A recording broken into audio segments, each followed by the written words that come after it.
गांधी भक्त हुए। हाँ। क्योंकि गांधी का व्यक्तित्व बड़ा था। जी जी। स्वतंत्रता संग्राम की लड़ाई लड़ी भाई। जब राजा व्यक्ति की तमाम तरह के कर्मकांडों से मुक्त करके अंतिम आता है तो शपथ लेता है। किसके सामने शपथ लेता है? ग्रंथ के सामने, अपने अपने अपने जो उनके जो उस समय के संविधान रहे होंगे उसके सामने, और नारी के सामने जी। जिसको राजमहिषी कहते हैं, उसकी पत्नी पीछे खड़ी रहती है कि बेटा शपथ लो, तुम्हारे साथ हूं मैं, शपथ तोड़ा तो मैं तुम्हारे लिए कुछ भी कर सकती हूँ, तुम्हारे पति भी नहीं हो सकते हो। इतना कठिन बात उसमें राज्याभिषेक तय किया गया है कि उस शपथ की महत्ता कोई नहीं जानते। जो विरोधी जिस पार्टी के भी हों, वो अखिलेश भी भक्त क्यों नहीं कहते अपने को? समर्पित कार्यकर्ता है भाई, उनकी पार्टी के कार्यकर्ता हैं, समर्पित हैं, विरोधी हैं जो भी। अब वो अखिलेश भक्त क्यों नहीं कहते? क्यों लाज लगती है उनको? राहुल भक्त क्यों नहीं कहते कांग्रेस वाले? क्यों लाज लगती है उनको? क्यों नहीं लालू भक्त कहते हैं? क्यों लाज लगती है? क्यों नहीं केजरी भक्त कहते हैं? क्यों लाज लगती है? मुझे तो लाज नहीं लगती, क्योंकि मेरा मन साफ है।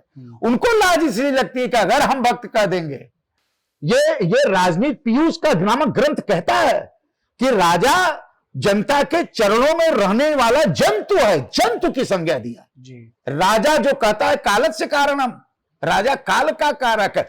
ऐसे राजा को जो संप्रभुता का प्रतीक है, ऐसा राजा तो महाबली है, ऐसा राजा जिसको काल को नियंत्रित, समय को नियंत्रित करता है, ऐसे राजा को हमारा ऋषि कहता है कि वो जनता के चरणों में पड़ा रहने वाला जंतु है।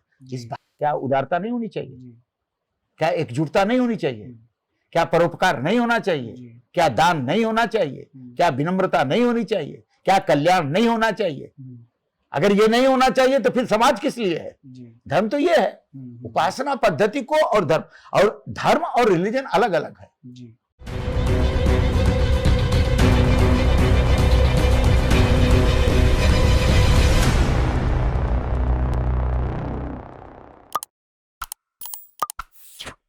जय हिंद, वंदे मातरम। एक्सपोज टाइम्स में आप सभी दर्शकों का बहुत बहुत स्वागत है। मैं हूं मुनेश श्रीवास्तव।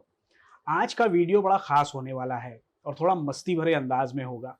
आज हम बात कर रहे हैं और आपकी मुलाकात कराएंगे एक मोदी भक्त से। वो अपने आप को मोदी भक्त क्यों कहते हैं, हमारे लिए ये जानना जरूरी है। और एक नैरेटिव गढ़ा गया है मीडिया के द्वारा, सोशल मीडिया के द्वारा, कि जो नरेंद्र मोदी के पक्ष में बात करते हैं उन्हें मोदी भक्त कहा जाता है, या जो मीडिया नरेंद्र मोदी के पक्ष में बात करती है उन्हें गोदी मीडिया कहा जाता है। ये दो सवाल, पहले हम बात करेंगे मोदी भक्त की और आखिरी में हम बात करेंगे गोदी मीडिया की। और इस बीच में हम कई सवाल लेके उन तक पहुंचे हैं जो काशी के रहने वाले हैं। तो आज हम जिस मोदी भक्त से आप लोगों को मिलवा रहे हैं उनका नाम है डॉक्टर कौशल किशोर मिश्रा। आप काशी हिंदू विश्वविद्यालय में सामाजिक विज्ञान विभाग के डीन रहे हैं, लेखक हैं। भगवान राम पर आपने कई पुस्तकें लिखी हैं, उसके साथ ही कई अन्य विषयों पे भी आपने पुस्तकें लिखी हैं। आपका अपना सोशल मीडिया प्लेटफॉर्म पे भी एक पेज है जिस पे आप मुखर होके अपनी बात को रखते हैं और राजनीतिक जो भारत में चल रही है उस पर खुलकर बोलते हैं। तो आइए बात करते हैं डॉक्टर कौशल किशोर मिश्रा जी से। सर प्रणाम और आपका बहुत बहुत स्वागत है एक्सपोज टाइम्स में। सर सबसे पहले तो एक वही सवाल है जो मैंने इंट्रो में बताया है कि आप अपने आप को मोदी भक्त क्यों कहते हैं और ये मोदी भक्ति है क्या? भक्त किसको कहते हैं, सवाल यहाँ से शुरू करिए ना जी। मोदी तो बहुत बाद में है जी जी। भक्त तो पहले है। राम भक्त होते थे जी, हनुमान भक्त होते हैं, ज्ञान भक्त होते हैं, वेद भक्त होते हैं, उपनिषद भक्त होते हैं, पुराण भक्त होते हैं, रामायण भक्त होते हैं, देश भक्त होते हैं, मानवता के भक्त होते हैं, कुटुंब के भक्त होते हैं, माता पिता के भक्त होते हैं, 7 पीढ़ियों के भक्त होते हैं। भक्ति की एक परंपरा है। भक्त क्या है? समर्पण भाव से उनके प्रति समर्पित होना, उनमें किसी प्रकार का विभेद न होना और सर्वानुमत के आधार पर, सबको सोच के आधार पर अपनी बात रखना, अपनी बात को उनसे जोड़ना, ये भक्त का लक्षण है। भक्त कोई गाली शब्द नहीं है, लोगों ने उसके गाली की तरह उपयोग किया है। और राम भक्त अगर कोई होता है तो गाली कैसे हो जाएगा? बिल्कुल। शिव भक्त अगर कोई होता है तो गाली कैसे हो जाएगा? कृष्ण भक्त अगर होता है तो गाली कैसे हो जाएगा? भारत भक्त होगा तो कैसे गाली हो जाएगा? बिल्कुल। ये कोई अपराध तो है नहीं। मोदी भक्त की शुरुआत 2014 से हुई। 2014 में जब प्रधानमंत्री नरेंद्र मोदी देश में एक परिवर्तनकारी नीतियों के साथ, एक नए जुझारू व्यक्तित्व के साथ भारत की राजनीति में उदित हुए, वहीं से बहुत से लोग उनके समर्थक बन गए। और वो समर्थन इतना हृदयगत रहा, हृदय से रहा कि आप उनको भक्त करने लगे। उनको आंख बंद करके मोदी पर विश्वास है जी। और वो विश्वास पर उनको विश्वास ये है कि मोदी जी जो करेंगे वो अच्छा करेंगे, खराब नहीं करेंगे। उनका कोई स्वार्थ नहीं है, उनका कोई परिवार नहीं है, वो राष्ट्र के प्रति, समाज के प्रति, भारतीयों के प्रति समर्पित है। अगर ये इनके प्रति समर्पित है तो हम इस भारतीय लोकतंत्र में उनके प्रति समर्पित क्यों ना हो? नेहरू भक्त नहीं हुए, गांधी भक्त हुए। हाँ। क्योंकि गांधी का व्यक्तित्व बड़ा था जी। स्वतंत्रता संग्राम की लड़ाई लड़ी भाई। गांधी एक नायक थे, महानायक थे, हमारे राष्ट्रपिता हैं। गांधी भक्त की होती है, नेहरू भक्त कोई नहीं कहता, इंदिरा भक्त कोई नहीं कहता, राजीव भक्त कोई नहीं कहता, ये क्या राहुल भक्त कोई नहीं कहता। क्यों नहीं कहते? क्योंकि उनमें कोई ना कोई अंतर है, विचारों का अंतर है, सोच का अंतर है। मोदी का सोच भारतीयों का सोच है, मोदी का सोच हमारा सोच है, जो हमको लगता है। मैं अपनी बात कर रहा हूँ, कोई हो सकता है उसको अन्यथा ले ले। मुझे लगता है कि मैं जो सोचता हूँ वही नरेंद्र मोदी सोचते हैं। मैं सोचता हूँ कि भारत का झंडा विश्व में फहराए, बिल्कुल नरेंद्र मोदी वही सोचते हैं। मोदी सोचते हैं कि हर आदमी समृद्ध हो, हम भी वही सोचते हैं। मोदी सोचते हैं कि समाज का विभेदीकरण समाप्त हो, हम भी वही सोचते हैं। मोदी सोचते हैं कि छुआछूत जैसी बेकार संस्था क्यों रहे, हम भी सोचते हैं। मोदी सोचते हैं कि भारत की आध्यात्मिक परंपरा, सांस्कृतिक परंपरा, धार्मिक परंपरा समृद्ध हो, हम भी यही सोचते हैं। तो हम मोदी भक्त कहे जाते हैं। इसका मुझे गर्व है, मुझे कोई कष्ट नहीं है। हम मोदी भक्त हैं तो इसका मतलब है कि हम अपनी परंपराओं के भक्त हैं। हम मोदी भक्त हैं इसका मतलब हम अपने माता पिता के प्रति भक्त हैं। हम मोदी भक्त कहने का मतलब है कि हम अपनी 7 पीढ़ियों के भक्त हैं। हम मोदी भक्त हैं कि अपने देवताओं के प्रति भक्त हैं।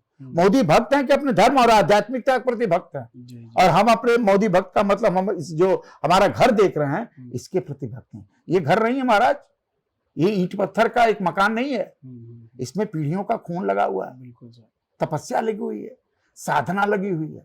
मुझे लगता है कि इसके एक ईंटे में कोई हथौड़ी से चोट लगाता है तो मेरे छाती पर वो चोट लग रही है। मोदी सोचते हैं कि भारत की पुरातनता, प्राचीनता, हजारों सालों की संस्कृति पर कोई चोट लगाता है, हथौड़ी चलाता है तो उनको पीड़ा होती है। मोदी भक्त यही है। मोदी भक्त कोई किसी को कष्ट देने की परंपरा नहीं है, उसकी परिभाषा किसी को कष्ट देने की नहीं है। मोदी भक्त होने का मतलब कि मोदी के नेतृत्व में हमको विश्वास है और हमारे देश में करोड़ों लोगों को इस पर विश्वास है। और अभी तक 10 सालों के उनके शासन काल में ऐसा उन्होंने कोई काम नहीं किया जिसके कारण से हमको चोट लगे और हमको लगा कि मोदी की भक्ति में कहीं खलल आ रहा है। क्योंकि जो हम सोचते हैं वो हो जाता है। हमारा संवाद उनसे नहीं है। लेकिन इसी तरह से भारत के करोड़ों लोग जो सोचते हैं मोदी कैसे समझ लेते हैं, ये सवाल है। मोदी मन को कैसे पढ़ लेते हैं, ये सवाल है। जो व्यक्ति, जो नेतृत्व इस देश के करोड़ों लोगों के मन को पढ़ने की क्षमता रखता है, जो व्यक्ति इस देश के करोड़ों लोगों के दिमाग की सोच को पकड़ने की, उसकी नब्ज को पकड़ने की क्षमता रखता है, ऐसा नेतृत्व के प्रति भक्ति भाव करना, समर्पण भाव करना, उसके प्रति अपना अथाह समर्पण करना, निर्विवाद समर्थन करना, यही मोदी भक्ति है और मोदी भक्ति कुछ नहीं है।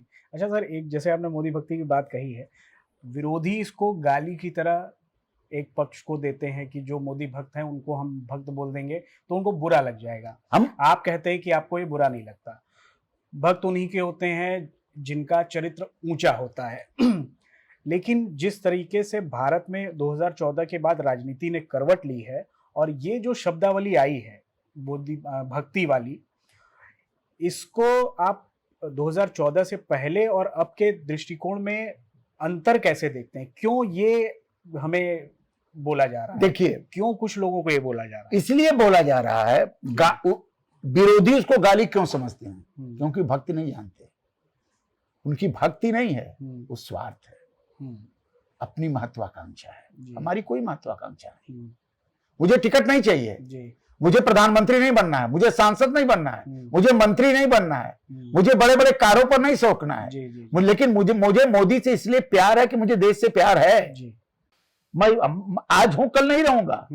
मेरा जीवन स्थायी नहीं है, बिल्कुल, अस्थायी है, लेकिन जब तक जीऊंगा हम भारत को चमकते देखना चाहते हैं, और मोदी भी यही करना चाहते हैं। जब मोदी ये करना चाहते हैं तो हम उनसे विभेद क्यों करें? जी, जो लोग भक्ति को गाली के रूप में प्रयोग करते हैं वो भक्त कैसे हो सकते हैं? जो विरोधी जिस पार्टी के भी हों, वो अखिलेश भी भक्त क्यों नहीं कहते अपने को? जी, समर्पित कार्यकर्ता है भाई, उनकी पार्टी के कार्यकर्ता हैं, समर्पित हैं, विरोधी हैं जो भी। अब वो अखिलेश भक्त क्यों नहीं कहते? क्यों लाज लगती है उनको? जी, राहुल भक्त क्यों नहीं कहते कांग्रेस वाले? क्यों लाज लगती है उनको? क्यों नहीं लालू भक्त कहते हैं? क्यों लाज लगती है? क्यों नहीं केजरी भक्त कहते हैं? क्यों लाज लगती है? मुझे तो लाज नहीं लगती, क्योंकि मेरा मन साफ है। उनको लाज इसलिए लगती है कि अगर हम भक्त कह देंगे तो हमको मामला बिगड़ जाएगा, हमारा भक्त भी हो जाएगा, हमारा स्वार्थ भी पूरा नहीं होगा। हम निस्वार्थ नहीं है। तो निस्वार्थी लोगों को भक्त बनने में कोई असुविधा नहीं है।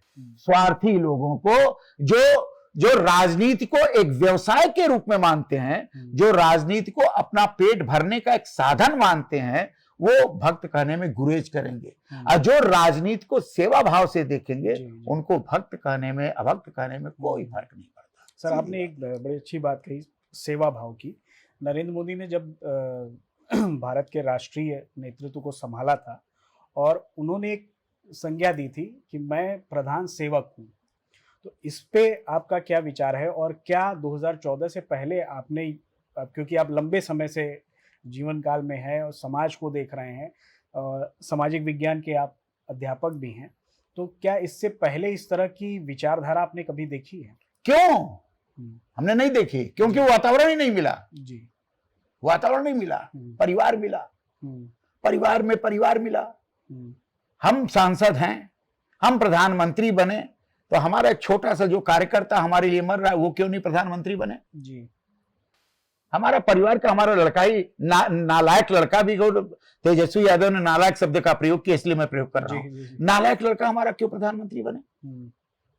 ये पार्टी हो, राजनीतिक दल सबका है ना, किसी एक परिवार का नहीं है। विरासत में मिली राजनीति नहीं है, ये विरासत नहीं है, ये एक परंपरा है, ट्रेडिशन है, लोगों का भाव है, और सभी लोगों को अवसर मिलना चाहिए। नरेंद्र मोदी एक चाय वाला होकर के प्रधानमंत्री बन गए, तो एक खोमचा वाला भी प्रधानमंत्री बनना चाहिए, ये मेरी सोच है। एक पान वाला भी प्रधानमंत्री बनना चाहिए, एक इंडस्ट्रियल भी प्रधानमंत्री, इंडस्ट्रीज भी प्रधानमंत्री बनना चाहिए, एक प्रोफेसर भी प्रधानमंत्री बनना चाहिए। सबको अधिकार है जी, तो जनता तय करेगी, हम तो तय नहीं कर सकते, लेकिन इन सबको अधिकार है। वहां क्या है? प्रधानमंत्री हम, तो हमारे बाद हमारी पीढ़ी, दूसरा कोई नहीं है। परिवार का चलता रहे, परिवार का चलता रहे। जब परिवार का चलेगा हमारा, तो इंडस्ट्री नहीं तो क्या है? सही बात है। नौकरी तो करते नहीं, तनख्वाह तो पाते नहीं, उनका तनख्वाह वही है। सांसद बन जाए तनख्वाह मिलेगी, जी जी, मंत्री बन जाए तो उसे अर्निंग होगी, हमारी शान शौकत बनेगी, पावर बनेगा। हमको पावर नहीं चाहिए, हम पावरलेस आदमी हैं जी, पावरलेस है। मोदी का जो प्रधान सेवक कहने का मतलब एक पावरलेस नेतृत्व की स्थापना करना है जी। वो पावर को नहीं दिखाना चाहते, हम प्रधान सेवक हैं, ये विनम्रता की इंतहा है। सही बात। देश का एक प्रधानमंत्री कहे कि भैया हमको प्रधानमंत्री मत मानो, हम तो आपके सेवक हैं, हाथ जोड़ के रहेंगे। भारतीय परंपरा में राजा कहता है कि दो शब्द कहता है कि राजा काल का कारक है, समय को राजा तय करता है, पावर की बात है, समय भी तय करता है राजा। दूसरा कहता है कि राजा जनता के कदमों में रहने वाला जंतु है जी। ये राजनीति पीयूष का नामक ग्रंथ कहता है कि राजा जनता के चरणों में रहने वाला जंतु है, जंतु की संज्ञा दिया जी। राजा जो कहता है कालत से कारणम, राजा काल का कारक है। ऐसे राजा को जो संप्रभुता का प्रतीक है, ऐसा राजा तो महाबली है, ऐसा राजा जिसको काल को नियंत्रित, समय को नियंत्रित करता है, ऐसे राजा को हमारा ऋषि कहता है कि वो जनता के चरणों में पड़ा रहने वाला जंतु है। इस बात को कोई समझता है? ये भारत कहता है, दुनिया का कोई दर्शन नहीं कहता। जंतु क्यों? जैसे हम जंतु पालते हैं, जी जी हम गिलहरी पालते हैं, हम चिड़िया पालते हैं, हम्म। हम कुत्ता पालते हैं, हम गाय पालते हैं, जी हम कुछ भी पालते हैं, हमारा शौक है, हम पालते हैं। हम गाय को माता मानते हैं, लेकिन गाय भी, हम चरण छूते हैं, गाय भी चरण छूती है। जी गाय के चरण नीचे मुड़ी कर देगी, उसकी विनम्रता देखिए। अगर आप गाय के चरण पर जा करके हाथ लगाएं, तुरंत गाय अपना सर नीचे झुकाती है, क्योंकि वो माँ है। माँ सोचती है कि हमारा बेटा हमारा पैर छू रहा है, तो हमको भी उसको खूब छुप करके आशीर्वाद देना चाहिए। तो ये जो परंपरा हमारे यहाँ, ये व्यवहारिक वैज्ञानिक परंपरा है। इस परंपरा के आधार पर मोदी कहते हैं कि हम प्रधान सेवक हैं, क्योंकि हमारे में अहंकार नहीं होना चाहिए। जैसे ही आप ये कह देंगे कि हम तो भैया बहुत पावरफुल है, जैसे बहुत से लोगों ने कहा कि हम इतने पावरफुल हैं कि हम पाकिस्तान को ले लेंगे, ये कर देंगे, वो कर देंगे। जैसे कई लोगों के खटाखट लाखों रुपया दे देंगे। कई लोग कहते हैं कि फटाफट हम गरीबी हटा देंगे। ये प्रधान सेवक तो नहीं है, ये अहंकार है। ना आप खटाखट कर सकते हैं, ना आप फटाफट कर सकते हैं। आप चटाचट हो जाएंगे, क्योंकि जनता आपके साथ नहीं। ये जो जनता चीज शब्द है ना, जन, हमारे यहाँ जन शब्द का प्रयोग हुआ।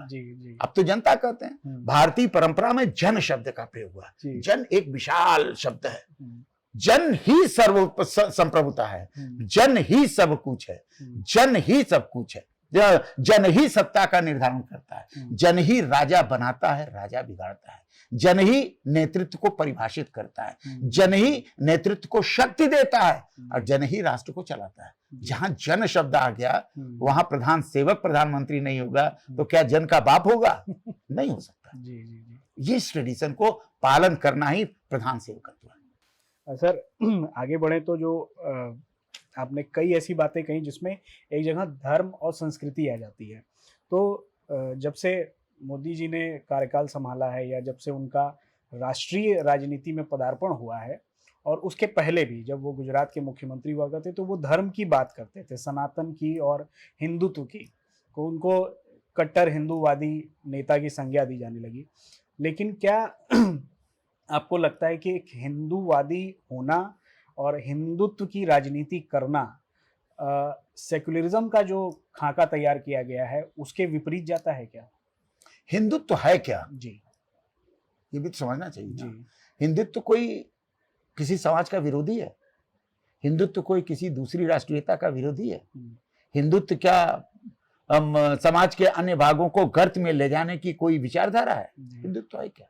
हिंदुत्व तो इतना ही ना है कि जो हिंदुस्तान में रहने वाला है वो हिंदू है, अमेरिका में जो रहने अमेरिकन है, रशिया में रहने वाला रशियन है, कनाडा में रहने वाला कनाडियन है, यही ना है। जर्मनी में रहने वाला जर्मन है, ब्रिटिश में लगे ब्रिटिश है। उसी तरह हिंदुस्तान में रहने वाला हिंदू है। इसमें विरोध किस बात का है? आप हिंदू को धर्म से मत जोड़िए। धर्म बहुत व्यापक अवधारणा है। धर्म के कई पक्ष हैं, कर्मकांड भी उसका पक्ष है, उपासना और पूजा पद्धति भी उसका पक्ष है। हम जो घर में देवता के सामने रोज घंटी हिलाते हैं, रोज हनुमान चालीसा पढ़ते हैं, रामायण पढ़ते हैं, विभिन्न तरह के अपने ढंग से पूजा उपासना करते हैं, वो दूसरा तत्व है। धर्म तो अलग है भैया, धर्म तो बहुत व्यापक है। धर्म का भाग है वो। धर्म क्या है? विनम्रता होनी चाहिए। धर्म क्या है? परोपकार होना चाहिए। धर्म क्या है? दान होनी चाहिए। धर्म क्या है? सहिष्णुता होनी चाहिए। धर्म क्या है? एकजुटता, एकत्व होना चाहिए। धर्म क्या है? एक दूसरे के साथ सम्मिलन होना चाहिए। अगर ये धर्म है तो इस कौन सा धर्म इसका विरोध करेगा? क्या उदारता नहीं होनी चाहिए? क्या एकजुटता नहीं होनी चाहिए? क्या परोपकार नहीं होना चाहिए? क्या दान नहीं होना चाहिए? क्या विनम्रता नहीं होनी चाहिए? क्या कल्याण नहीं होना चाहिए? अगर ये नहीं होना चाहिए तो फिर समाज किस लिए है? धर्म तो ये है। उपासना पद्धति को और धर्म और रिलीजन अलग अलग है। हम रिलीजन रियलाइजेशन करते हैं, धर्म रियलाइजेशन की चीज नहीं है, धर्म व्यवहार की चीज है। हम आपसे प्रेम से बात कर रहे हैं, हम आपके सामने हंस रहे हैं, आप हमसे उम्र में छोटे हैं, लेकिन हमको इस बात का कोई गुमान नहीं कि हम आपसे बड़े हैं, हमसे नीचे बैठो। हम आपसे समानता से बात कर रहे हैं। आप हमसे जो पूछ रहे हैं हम आपको बता रहे हैं, ये धर्म है, कर्तव्य है ये मेरा। हमने आपको वचन दिया, हमने वचन निभाया। वचन दे तो वचन निभाए। वचन तोड़ने का वक्त नहीं होता है। भगवान राम ने इसकी शिक्षा दी थी। अगर वचन दे दिया तो तोड़ूंगा नहीं, चाहे पिता रहे चाहे न रहे, भाई रहे न रहे, राज्य रहे न रहे। वचन तो वचन, वचन ही शपथ होता है और वो शपथ चलती है। कोई भी पद बिना शपथ के पूरा नहीं होता, चाहे कोई पद हो, चीफ जस्टिस हो, प्रधानमंत्री हो, राष्ट्रपति हो, मंत्री हो, ग्राम प्रधान तक का भी शपथ होता है। क्यों शपथ होता है? इसलिए कि मैं वचन लेता हूं भैया, संविधान की, नियम की, कानून की, हम इस वचन को भंग नहीं करेंगे। ये परंपरा कहां से? भारत की परंपरा है। उस शब्द को कहते हैं राज्याभिषेक। जब राजा बनता था तो एक राज्याभिषेक की परंपरा होती थी, क्रियान्वयन होता था, उसमें एक शब्द आता है शपथ। जब राजा व्यक्ति की तमाम तरह के कर्मकांडों से मुक्त करके अंतिम आता है तो शपथ लेता है। किसके सामने शपथ लेता है? ग्रंथ के सामने, अपने अपने अपने जो उनके जो उस समय के संविधान रहे होंगे उसके सामने, और नारी के सामने, जिसको राजमहिषी कहते हैं। उसकी पत्नी पीछे खड़ी रहती है कि बेटा शपथ लो, तुम्हारे साथ हूं मैं, शपथ तोड़ा तो मैं तुम्हारे लिए कुछ भी कर सकती हूँ, तुम्हारे पति भी नहीं हो सकते हो। इतना कठिन बात उसमें राज्याभिषेक तय किया गया है कि उस शपथ की महत्ता कोई नहीं जानते। सिर्फ हम शपथ ले लेते हैं हाथ जोड़ करके, मैं संविधान की शपथ लेता हूं, फला ठिकाना, ऐसे नहीं होता। शपथ का मतलब वचनबद्ध होना। राम ने शपथ ली थी, राम ने पिता की आज्ञा का पालन करने की शपथ ली थी, और उन्होंने पिता के प्रति निर्मोहीपन दिखाया, जबकि उनके अंदर आत्मा रो रही होती थी, मेरा पिता ये स्थिति में। लेकिन उन्होंने कहा पिता ने आज्ञा दे दी तो मैं, मेरा शपथ है, इसको पूरा करूंगा, क्योंकि इसी से उनकी आत्मा संतुष्ट होगी। उन्होंने मां को नहीं। तो शपथ जो शब्द है वो धर्म का पर्याय है, धर्म की शपथ। जिसे कहते हैं कि शुरू शुरू में बहुत दिनों में, यहां तो आप भी छोटे रहे होंगे, तो कोई माता पिता और माता के सामने जाते होंगे तो माँ पूछती कि आप ये गलती की? क्या नहीं अम्मा नहीं, माता जी नहीं की। नहीं की तुमने? ये नहीं की, विद्या कसम हमने नहीं की, ये कहते थे। विद्या की कसम, विद्या की शपथ लेता हूं। क्यों विद्या की शपथ लेते थे? क्योंकि विद्या हमारा आधार है। हम अपने जीवन के सर्वोत्कृष्टता की शपथ लेते हैं मां कि मैंने गलती नहीं की। बहुत लोग तो माता की कसम कर लेते हैं कि मैं सच बोल रहा हूं, मां कसम। माता से बड़ा कोई नहीं होता। और उसी का रूपांतरण देखिए कि मैं जो करूंगा वही करूंगा, संविधान की कसम। संविधान हमारी आत्मा है, हम संविधान की कसम खाते हैं, हम संविधान को तोड़ नहीं सकते। संविधान हमारी आत्मा है, हमारे ग्रंथ है, हमारा धर्म ग्रंथ है, हमारा कार्य ग्रंथ है, हमारा सोच ग्रंथ है, हमारा ज्ञान ग्रंथ है। हम उसकी शपथ लेते हैं, तोड़ते कई बार हैं, भूल जाते हैं, फिर कसम लेके सारी तोड़े। लेकिन जो बच्चा माता की कसम खाता है ना बाबू, वो माता की कसम नहीं तोड़ता। जो विद्या कसम बच्चा खा जाता था ना, वो कभी वो गलती करता नहीं था। ये जो भाव भारत का है, ये भाव सेवकत्व का भाव है, यह भाव धर्म का भाव है, यह भाव कर्तव्य का भाव है, यह भाव आत्मा की सुचिता का भाव है।